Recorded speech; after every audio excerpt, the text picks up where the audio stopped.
Hello, hello. Welcome. How is everyone doing? Happy Friday. Happy Friday. Uh-oh, my camera is like this. Hold on. This thing. No. Stop.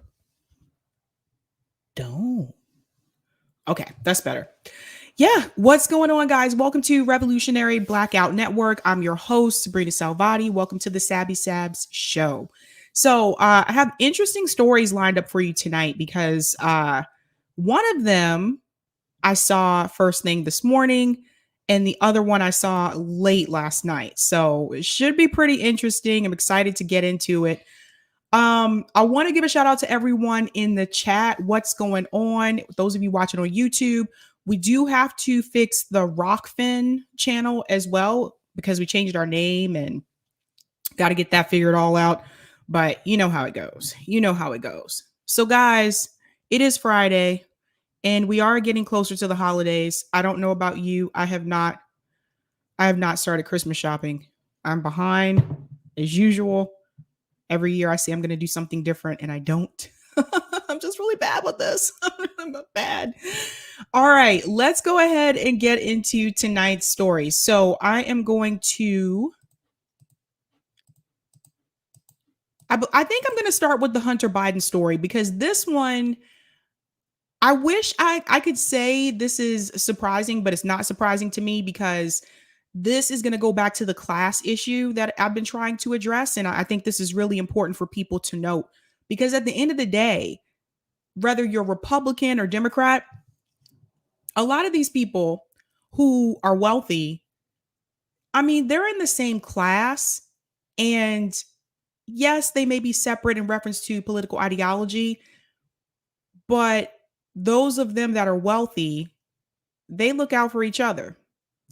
I'm going to share my screen and I'm going to show you what's going on with Hunter Biden and Tucker Carlson, believe it or not. So this was rather interesting to me. All right. So this was posted by Mike Rothschild, and he said, reposting with more redaction, Lynn Wood doxed both Hunter Biden and Tucker Carlson's contact info as of 2014.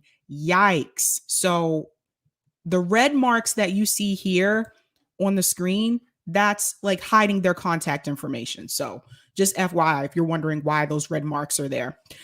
So yeah, let me read this to you, you guys. So this isn't, it looks like an email between Tucker Carlson and Hunter Biden. And this is why I always tell you guys, you got to be careful what you text people, what you email them, because it can always resurface, right? It can always resurface. And this one has, and I'll get into the details right after this. But this is what the email says. So I'm going to start at the bottom, which is the original part of the email. It says, Hunter, I can't thank you enough for writing that letter to Georgetown on Buckley's behalf. Buckley is Tucker Carlson's son, just FYI. So nice of you. I know it'll help. Hope you're great and we can all get dinner soon. Tucker. That message is from Tucker Carlson to Hunter Biden. Notice how he said at the end, we can all get dinner soon. All these people hang together, you guys. While they continue to keep us divided between like red and blue, they're not divided. They're going to dinner. They're all a part of the same class. Now it goes on to say, now this is where Hunter responds, and he says, hey, buddy, I need Buckley's CV if you have one handy. Thanks. RHB. That's Hunter Biden. Tucker responds and says, of course, getting on a plane now, but I'll ask Susie to send it right away. Thanks again. It's really nice of you to do this. Let me stop sharing my screen. This is, I think this situation hits home for me because I work in higher ed and I've worked with admissions and I've worked with program management and academic advising. And there is nothing worse than to see someone get their kid into a school all because of who they know. whether they're qualified or not, but it happens.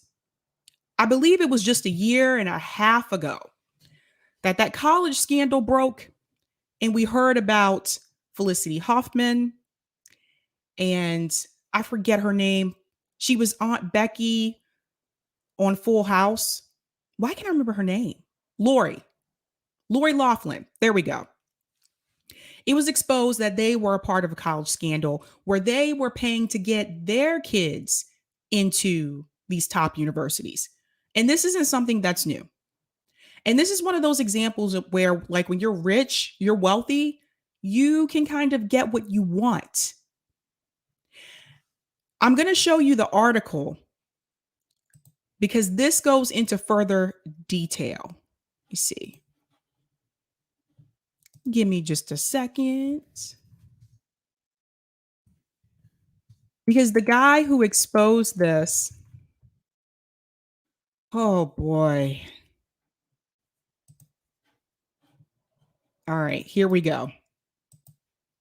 But like I told you guys, at the end of the day, people look out for their class. So let me share my screen. Go away.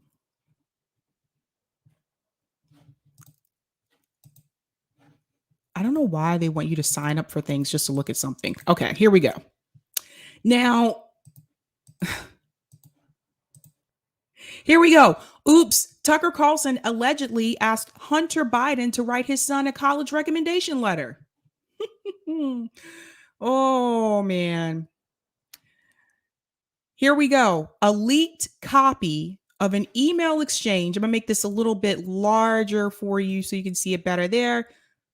A leaked copy of an email exchange between Hunter Biden and Tucker Carlson suggests that the Fox News host once asked the now president's son to write a college recommendation letter for his son.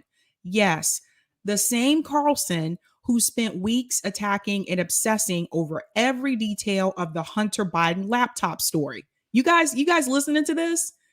You hearing this? He asked for a recommendation letter for his son. This is why I tell people sometimes it's theater. A lot of this is theater. So he can go on Fox News and he can talk about Hunter Biden's laptop story, which, don't get me wrong, that should be talked about. That should be discussed. But he can go on to Fox News and he can slam Hunter Biden, but behind closed doors, they're friends. What does that tell you about mainstream media? This is all theater. It goes on to say, I can't thank you enough for writing the letter to Georgetown on Buckley's behalf. Now, this was in 2014 when he wrote it. And then I told you guys, he said, hope you're great and we can all get dinner soon.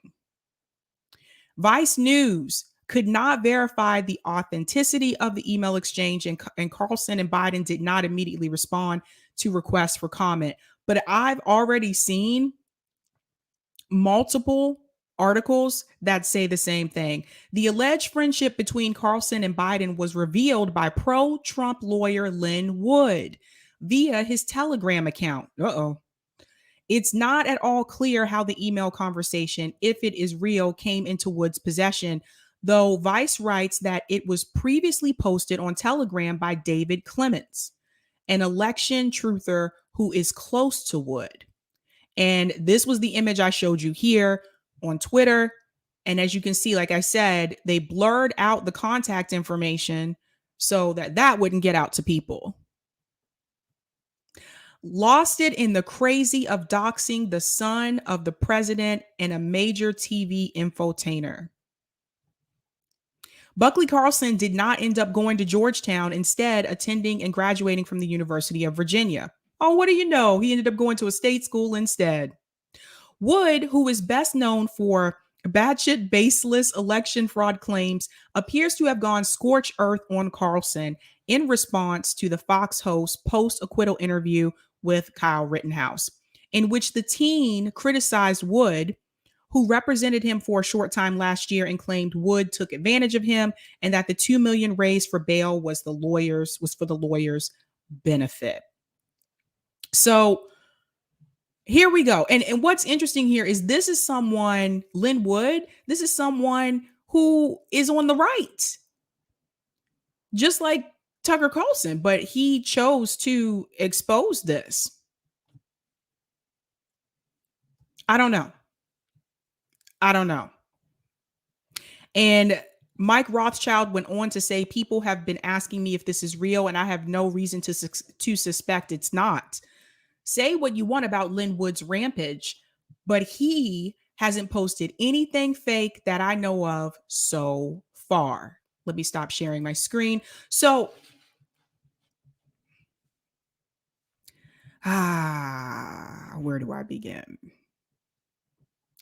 Oftentimes I talk about class and I try to explain to people that there's this big push and drive to keep us divided between red and blue. And it is. It's done through mainstream media. You see it with Fox News, you see it with CNN, you see it with MSNBC. That is their job. They want to keep us divided.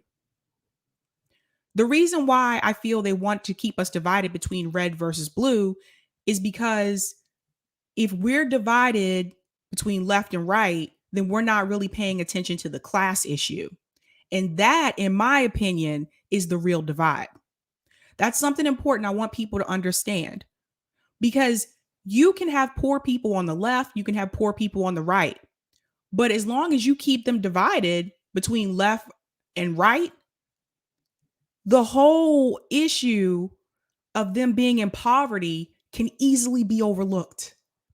So instead of fighting and yelling at the 1%, the wealthy people in this country, they're fighting and yelling at each other because they have a different party affiliation.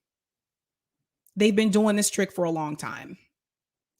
And this just goes to show you, that letter that I showed you, that shows you that even though Hunter Biden may be a Democrat or somewhat on the left, whatever you want to call it nowadays, and Tucker Carlson is on the right and he's a Republican, at the end of the day, they're still a part of the same class. So they're still going to look out for each other. I've said this before, people look out for their class. Wealthy people usually back other wealthy people. There is an exception to this, and that is when it comes to people who are in poverty. We have difficulty, I don't want to say we, but if you are living in poverty, it may be difficult for you to back someone else who's living in poverty if you are focused on the fact that they're a liberal and you're conservative. If everybody in this country who was living below the poverty line came together and rose up and challenged the 1%, imagine what could be accomplished in this country. But they keep us fighting each other over red versus blue. This is why something like Bernie Sanders' message about the 1% was so dangerous to the establishment. Now, I have my criticism of Bernie Sanders, but when it came to the wealth issue, he was right. He was right. You think they wanted that message to go out to the masses? No, they didn't want people to pay attention to the fact that it's really a class divide that we have going on. Because you have rich people on the left and you have rich people on the right. And they have vacation homes together in Martha's Vineyard. Oh. They have yachts. Their kids play with each other's kids. Their kids get into these private elite schools. They go to dinner together, just like Tucker Carlson was showing you there. They back each other. I'm going to go to some of the comments in the chat. Eric Thomas says, it's the top 0.1% versus the rest of us. Everything else is BS. Exactly. Exactly. Some people don't like us having this message.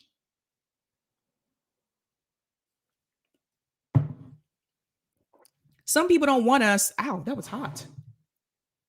Yikes. I got a new tea, guys. I don't know if I told you. It's called Perfect Peach. Caffeine free. Pretty good. But Some people don't want us talking about this message. They don't want us to get this message across. They want to continue to bring up other issues to keep us divided. Sometimes I wonder if we even need political parties. Who knows? Who knows? Bob said poor whites are our ally. So I want to talk about that for just a second. One of the things I've noticed is that I've lived in the North, I've lived in the South, I've lived overseas. And one thing that has always stood out to me is that when you would go into these rural communities down south, South Carolina, North Carolina, poor neighborhoods, you could see the disparities. You could see how the school systems were falling apart, how the schools were completely under resourced. It was very obvious. And the people in those neighborhoods, most of the time, were conservative. Then I lived in the Northeast, same thing. I wasn't going into rural neighborhoods, but I could go into urban neighborhoods where people were also living in despair.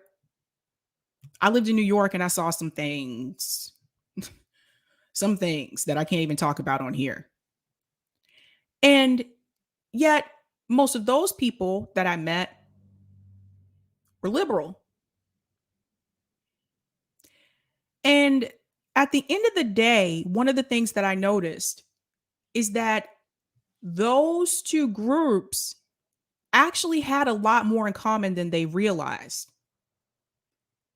But their political ideology is what keeps them divided. And this is something that I think all the strikes that are going on in the country right now, this is something that shows the opposite of that. Because you have all of these workers going on strike. They're not all on the right, they're not all on the left. Working together and coming together to fight for better wages, to fight for adequate health care. You saw some of them on our General Strike Summit.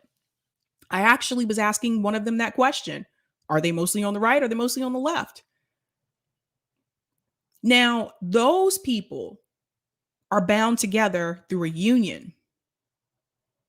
And I think what makes things difficult for people who are not bound together through a union and are divided because of their political ideology, but they have a lot in common when it comes to class. They have a lot in common when it comes to the struggle. There's nothing that's bringing them together. And that's what makes this very difficult, especially if you're in different areas, especially if you have a group that's in a liberal area and a group that's in a conservative area. Now, social media should be that platform to help bring them together. But even on social media, they're divided between red and blue. How do we fix that? One of the things that I tend to do is to continue to talk about class, whether it's on Revolutionary Blackout Network, whether it's on my channel. I continue to talk about it because we need to get that message out. We can sit here and argue all day over taxes. We can argue all day over whether or not someone should marry someone of a different sex. Obviously, I think most of you know how I feel about that. I don't care who people marry. But as long as like we're focused on those issues, we're divided on those issues, how are we going to come together? We have a big class divide in this country. Big class divide. Bernie Sanders pointed that out. But mainstream media was able to smear him and make it seem like he was being radical by telling people these things. That actually was not radical. If you look up the statistics, you'll see this yourself. How bad the wealth disparities are in this country. I live in Massachusetts. It's the number one state in the country for public education. The school systems here are really good for the most part. But at the same time, we have one of the largest wealth disparities in the nation. Why is that? All of those good schools are in what neighborhoods? All of those good jobs that pay a lot of money go to who? So we can't continue to bicker over left versus right. That's already established. I don't feel like when I go on my show or my channel, I need to explain to people the difference between people on the right and the difference between people on the left. So when people ask me, why don't I like harp on conservatives more? Why don't I get on them as much as I get on Democrats? Because I don't need to tell you what conservatives feel. Because if you're watching me, and most of you that do watch me are on the left, there are some conservatives that watch me. But if you're a leftist and you're watching me, don't you already know that? But what some people may not know is the class issue. This is the thing that really divides us. Because at the end of the day, if you are poor, whether you're Republican or Democrat, if you can't figure out where your next meal is going to come from, if you have to question whether or not you're going to pay for your bus ticket so that you can get to work or you're going to walk to work, if you have to go to the grocery store and you're buying food and you get to the register and you realize you don't have enough money and you have to put items back, some of you in the chat may know what I'm talking about. If you are with your friends and they want to go out to dinner, or they want to go out for ice cream, or they want to go out for drinks, and you have to turn around and say no all the time because you don't have the money. You don't want to be antisocial, but you also don't want to tell them that you can't afford it. And you don't want them to buy it for you either. If you are a part of that group, regardless if you are left or right, all of those people need to come together. Because as long as we continue to put in another politician, let's put in this Democrat, let's put in this Republican. One thing I can tell you I've noticed in this country, regardless if a Democrat is running the country or a Republican is running the country, if you're poor, next election cycle, you're probably still poor. This is why nothing changes. This is why it's so difficult for people to get out of poverty. It's important for people to know. Now, mainstream media isn't going to tell you that. Mainstream media is going to tell you that the reason the economy is bad because this person's president. The reason why you're having a tough time is because the stock market is having a tough time.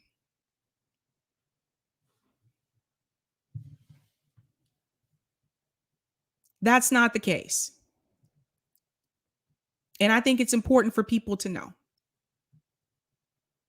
Because the reality is, if you are born into poverty in this country, it is really difficult to get out. Sometimes you can if someone helps you, but then you got to question that because some people are not good faith actors. They'll tell you they're going to help you and tell you don't have to give them anything in return, and then turn around and smear you for not doing what they wanted you to do, even though they didn't tell you. I've seen that happen to people. So you can't take everyone's help. Got to be careful. Or you're one of the ones that just happened to start your own business and it went really well and you got out, or you happened to be very, very smart. You got into a great school, got a good job, and you got out. But the majority of people that are living in poverty, that does not happen for them. And that's something we need to talk about more. Let's be real here. I'm going to go to some of the comments in the chat. Bill says, spot on, Sabby. There has never been a strictly leftist revolution. As Hedges says, without class movement, the revolution will come from the right. And I could see that happening. I could see that happening. Eric Thomas says, we are all victims of the capitalist system. 100%. 100%. Now, see, when I told people that we needed a general strike, when we had our general strike summit, so many people came after us. How dare you? What are you doing talking about this? The same people who complain about censorship wanted to censor us. Imagine that. Some people didn't want us to have that discussion because some people want to hold on to their money. Some people only want to do movements through electoral politics. Some people still want you to believe in the red blue game. I'm not one of those people. Paul said 80% of workers lived paycheck to paycheck before the pandemic. Thank you so much for saying that, Paul. There's been this narrative going around that the reason why people are struggling is because of the pandemic. Now, don't get me wrong. Yes, it did exacerbate things, did make things worse. I've seen businesses close here for good because of the pandemic. So I do understand that. But what I also want people to understand is that the reason why a lot of these people are quitting these jobs in masses is because they are being overworked, underpaid, they have been exploited, and this has been going on for years. This didn't just start with the pandemic. It increased during the pandemic. Things became even more worse for them than they already were. But it didn't start there. And I think that's something we need to let people know. I'm hearing this excuse. I'm hearing this narrative just go around and go around. And the fact of the matter is, if you've never had to struggle, you don't understand. You may have a difficult time understanding that. I told you guys on my channel, my story. I'm not going to go into all that again tonight. But long story short, when I graduated college, I graduated during a time when the economy was yikes. It was really hard to get a job.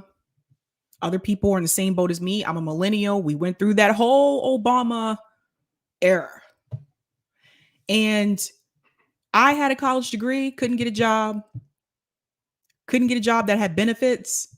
Finally got a job waiting tables and working at a retail store. So I had 2 jobs and it still didn't have benefits.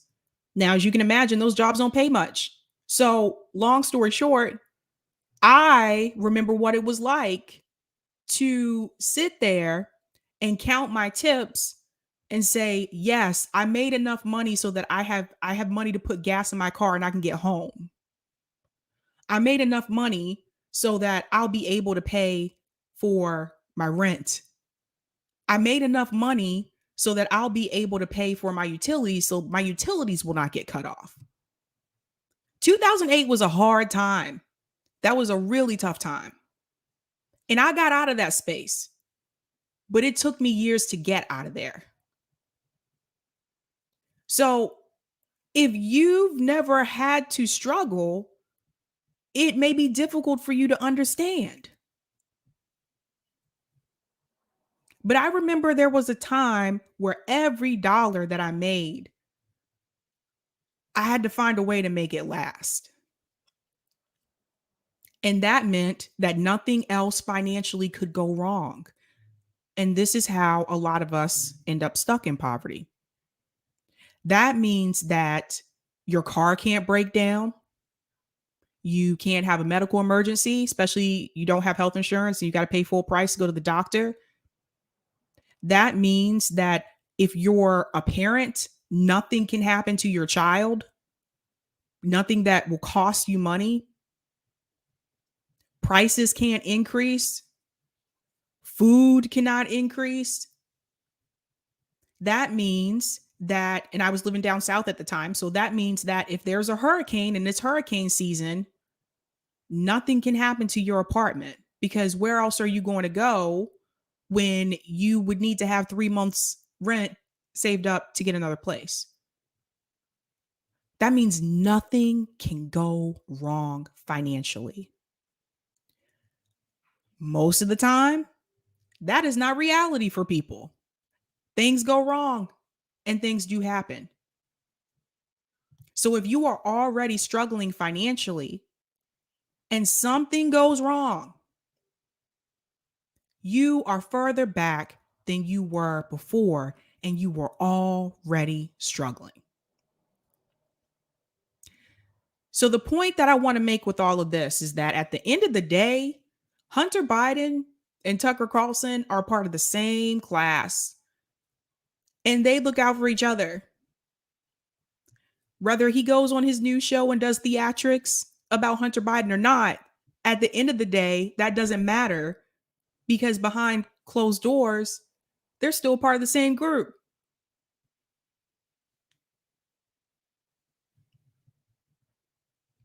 This is why I talk about the class war. This is why I talk about the class divide. And we have it on the left too. Let's be real. There are some people on the left who are very wealthy. In fact, I think Franco tweeted this out the other day, but I couldn't find it. I tell you, I read stuff sometimes and I'm like, oh, I'll come back to it. And I try to come back to it and I'm like, I can't find it. But long story short, it's on both sides. It's on both sides, you guys. So why are we fighting each other over red versus blue instead of coming together for the class war to beat the 1%? That is why I don't talk about Republicans a lot on here. I don't need to tell you this stuff. I don't need to tell you that they're against abortion. You know. I don't need to tell you that they're not for gay rights. You already know.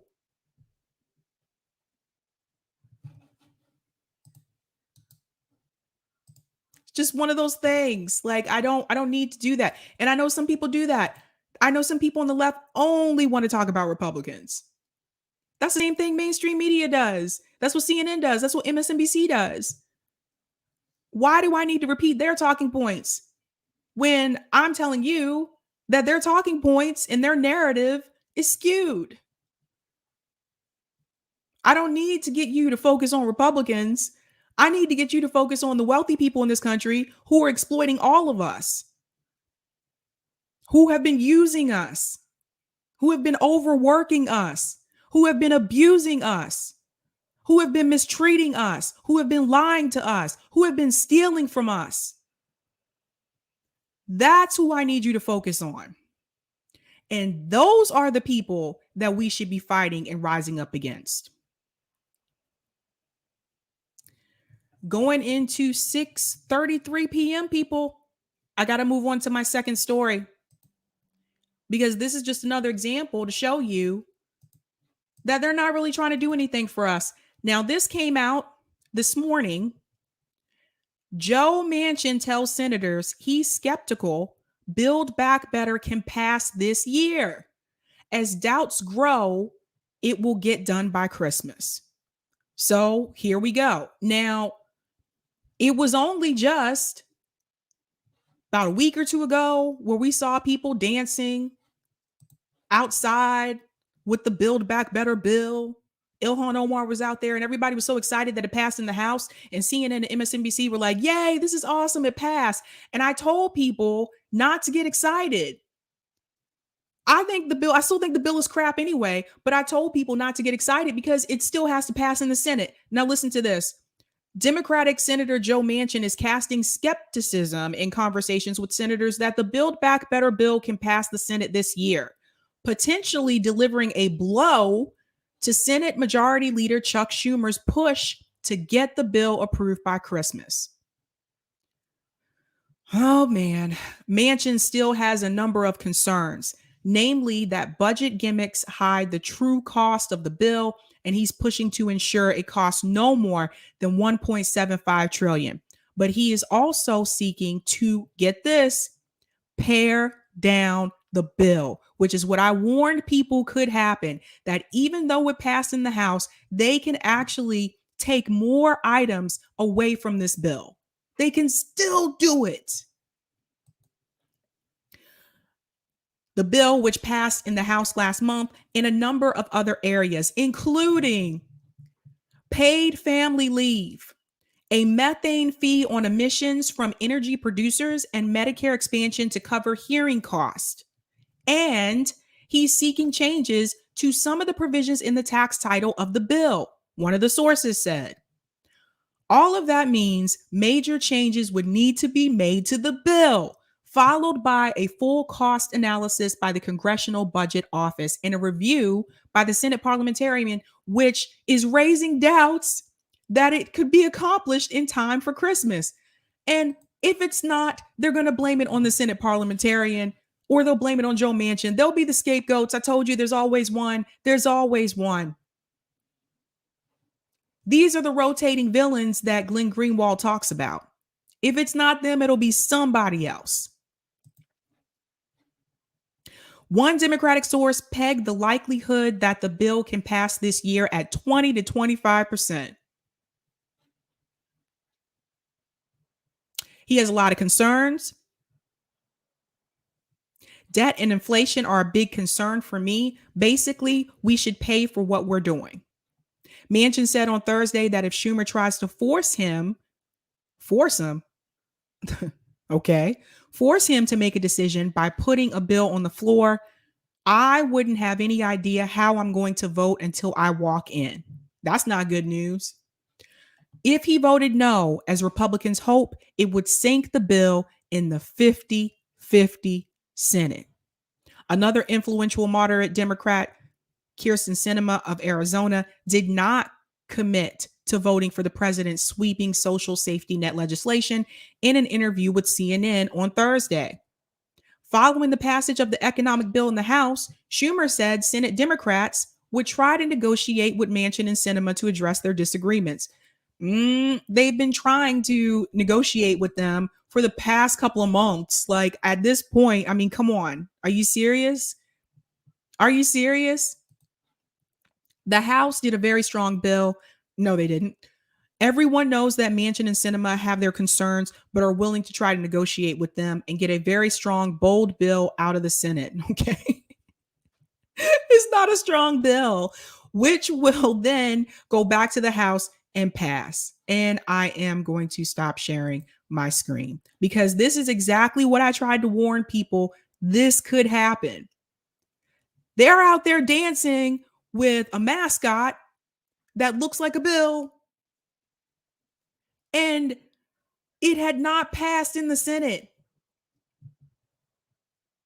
And I told you guys, I went through a whole thorough analysis of this bill on RBN before. I went through all of it and I told you this is not enough. This is not enough. Even when it comes to the infrastructure component, the American Society of Civil Engineers, if you go to their website, they tell you exactly how much we need to just maintain the infrastructure that we have right now. We're not that bill doesn't even have half of what they say that we need to maintain it. They go into detail also about how if we don't fix the infrastructure, if we don't improve it, that's actually going to cost people jobs. Oh.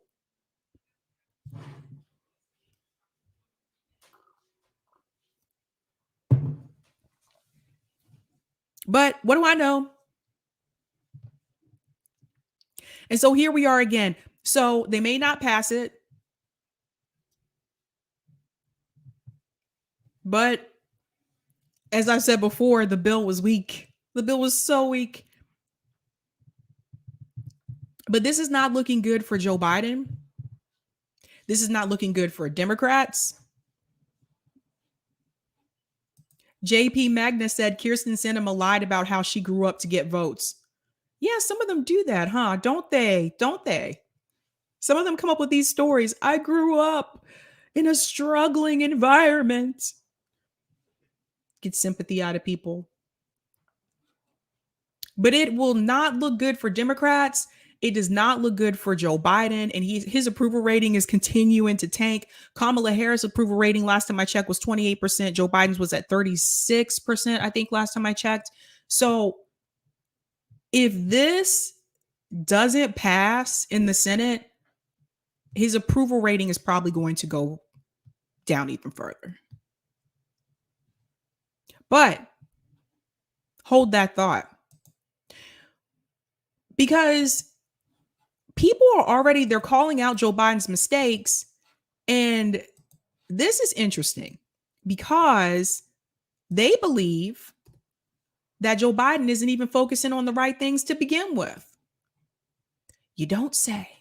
Let me share my screen.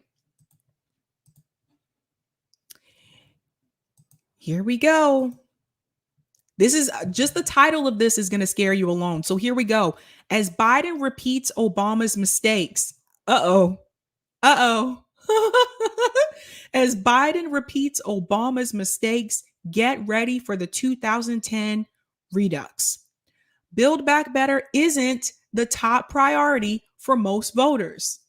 New survey shows. Let me make this a little larger. Here we go. It's deja vu all over again. The leaves may be turning. Christmas is just around the corner, but it feels like summer of 2010. Joe Biden's summer of recovery.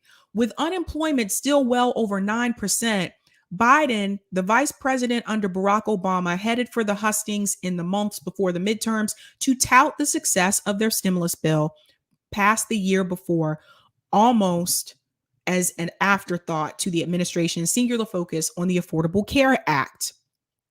Let's go down. Obama was elected to fix the economy, but in November 2010, people simply did not see the success Biden had peddled in the months leading up to the election.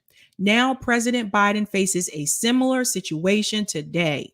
You don't say. Let's go down.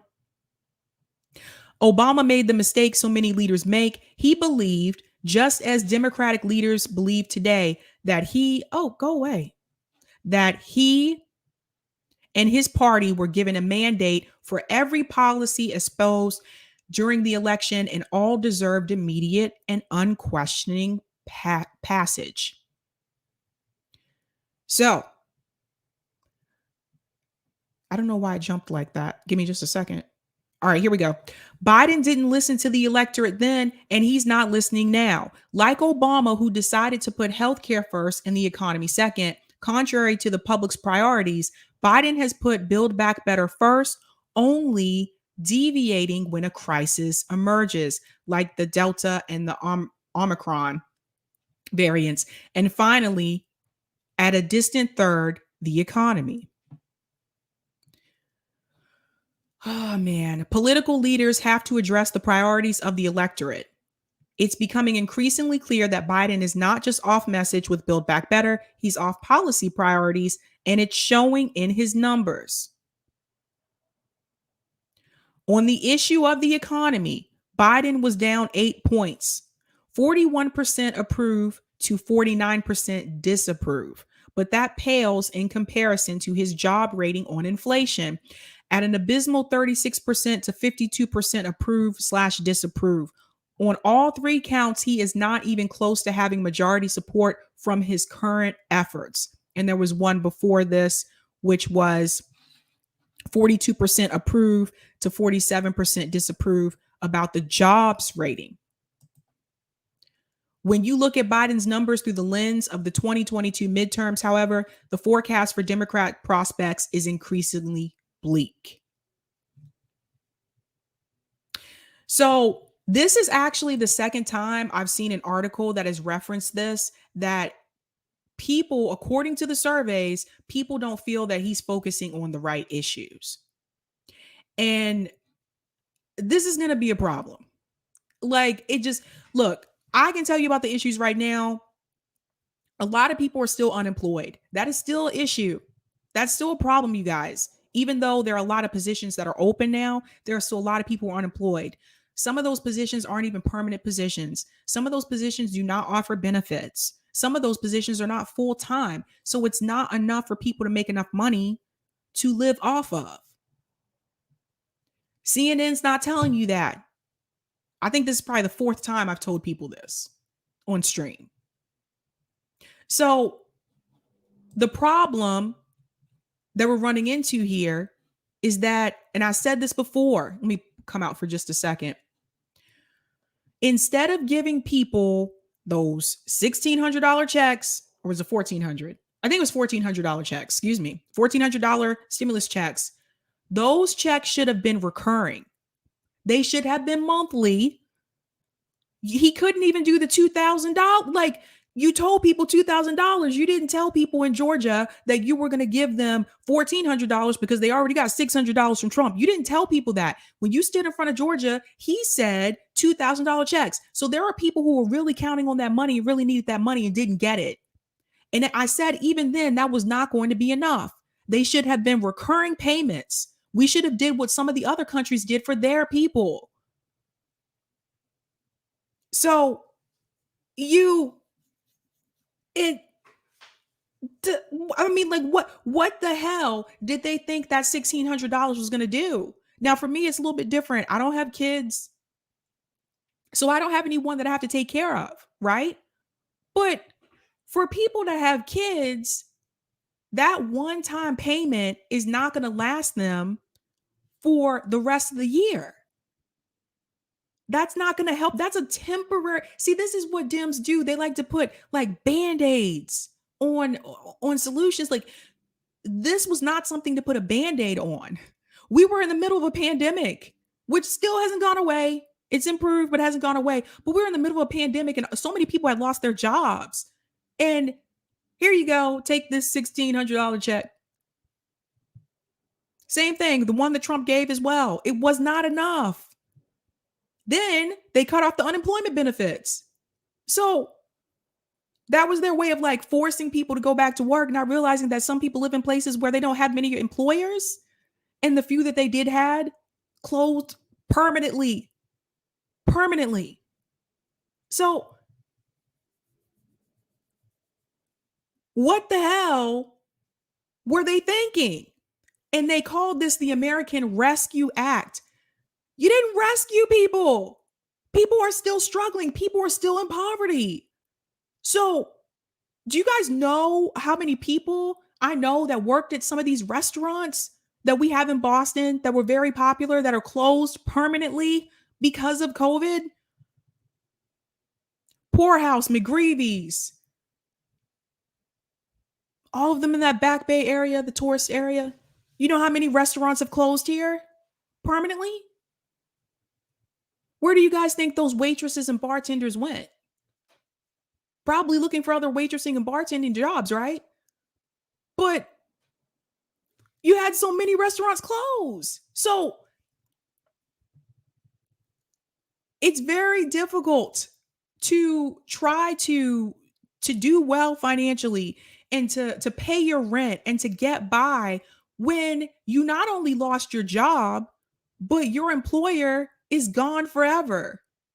And on top of that, if you're a waitress or a bartender, there weren't that many other options that you had to go to because a lot of the restaurants closed.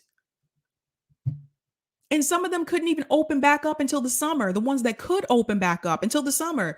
Okay, what were you supposed to do from January till June?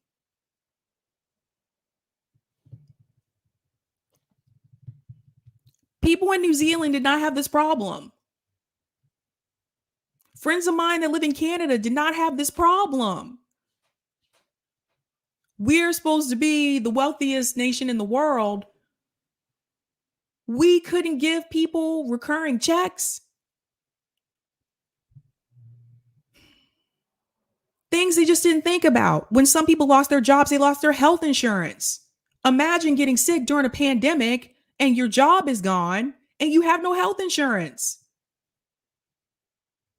That's another reason why your health insurance should not be attached to your job. Do you guys see what I'm saying? Like, I feel like this is common sense for me.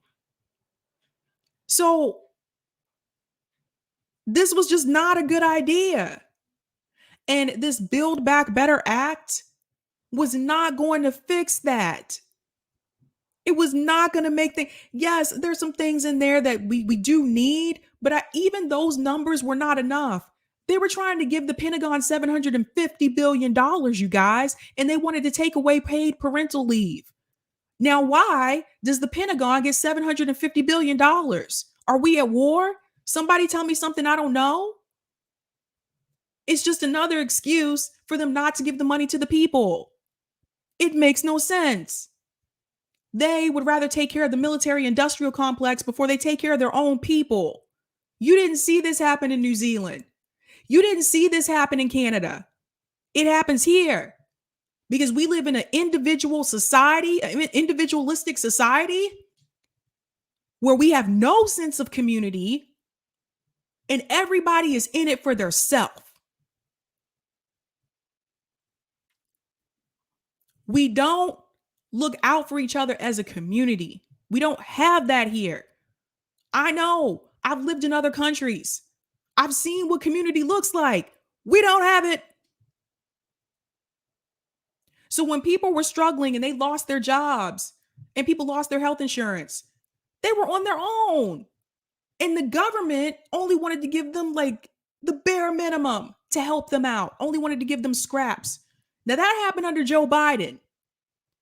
People can go black, excuse me. People can go back and they can blame Trump too and say, hey, that he didn't give enough either. He didn't. You're right. But when Joe Biden took office in January, he didn't give people enough either. And when you do the math, I actually got more under Trump than I did under Biden. So help me figure this out, people. He was so busy running on the soul of a nation. I'm running on the soul of this nation. I'm going to save the soul of this nation. Remember that? No, you need to fix the economy. Like, I was listening to the radio this morning and they were talking about how crime is increasing. I wonder why. Crime, poverty, poverty, crime. People are struggling financially. People are desperate. People need food. What do you think they're going to do? I just watched a guy on screen yesterday during the roundtable, shot and killed by a police officer in Arizona in a wheelchair. This guy's in a wheelchair and they shot this guy in the back. They said, oh, he was stealing. I mean, so what?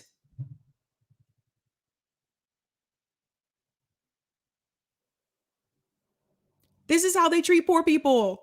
This is how they treat you. They give you the bare minimum. They give you just enough to keep you poor. They never give you more to get you out of poverty. They give you just enough to keep you exactly where you are. And that includes Republicans and Democrats. They don't want too many wealthy people. Now, there may be some people who are wealthy who do feel like we need to share the wealth. But it's not Jeff Bezos.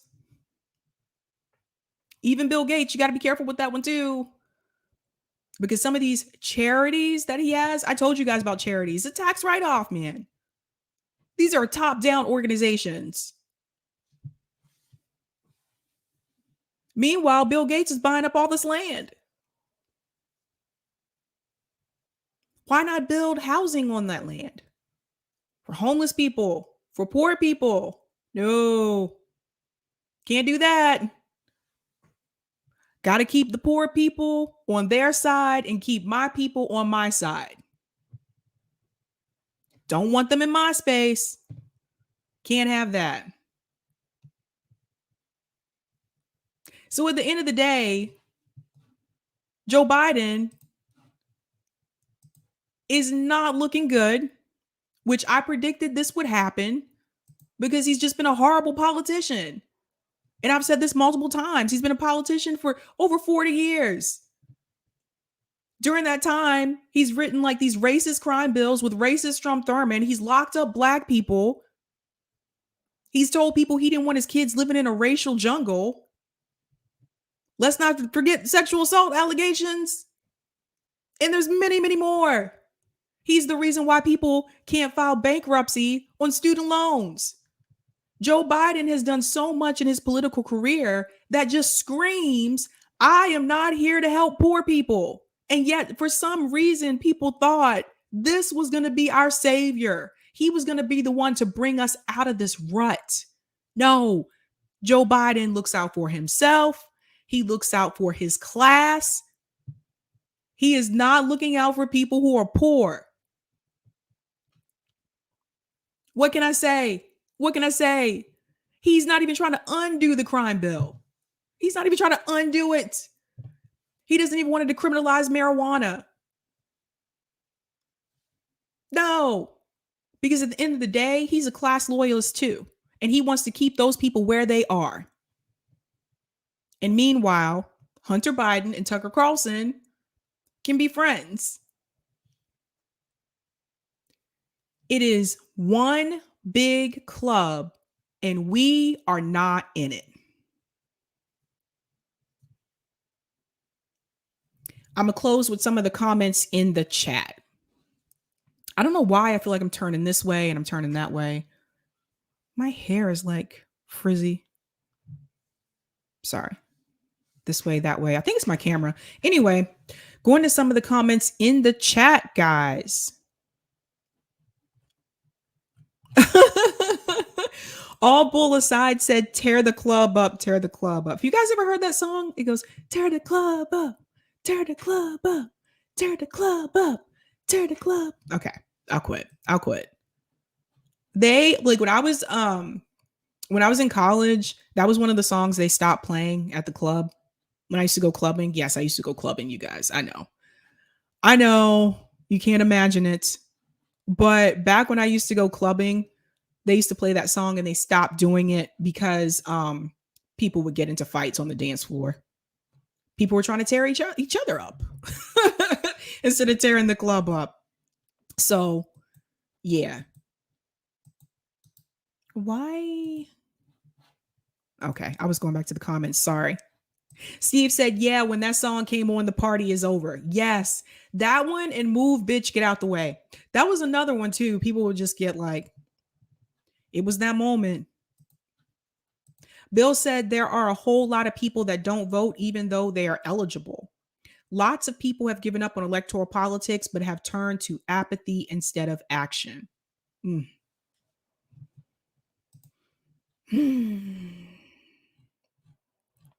I know. UG Magazine says Biden was caught plagiarizing a Kennedy speech. Why does that not surprise me? The audacity of that move alone kind of sums him up. Oh. It doesn't surprise me. I'm sorry. Hi, Holly. It doesn't. Oh my God, Cam. Yes. Don't forget Nuck If You Buck. Oh yeah, they couldn't play that song. No. There was just some songs they could not play. I'm just glad they never got rid of Back That Thing Up, because that was my song. That was my moment on the dance floor. When that song came on, doom, doom, doom, I was like, everybody move, get out of the way. This is my moment. This is my moment. I don't even think I could go to a nightclub now, you guys. I would probably be really socially awkward because I don't know. I don't know what I would do. Do people dance like still now? I don't know. I think I'd be awkward. Guys, if you want more Sabby, you can join me on my channel, Sabby Sabs. Tonight, I'm going to be talking about Jink explodes on Kyle over Jimmy Dore. The third party spotlight candidate I have tonight, her name is Delilah. She's coming on and tell you about her race. And I have a very special announcement. So if you want more Sabby, you can join me at 8 o'clock on my channel. And oh, sorry, I just saw what you said, Sherry. Biden is a proven liar, yet he's president. Yeah. A couple of them, actually. I mean, the presidents of the United States don't have the best reputations. I'm just saying. I mean, as much as like Obama gets on my nerves, Obama didn't really, when it came to the personal stuff, you didn't hear much about like personal conflict. But there were the political issues that I had with him. And I still feel like he continues to hold back progressive movements. Feel like that is actually his lane. I feel like that's what he was actually put there for, was to appear to be progressive and to say, hey, I'm here as the black guy. I'm going to be here for progressive issues, and to just fool us instead. That's how I feel. Identity politics. That was Obama. All right, honey gumdrops, I have to go. It is 7 p.m. But if you want to see me later, you can catch me on Sabby Sabs, 8 p.m. Other than that, have a good night and keep up the fight.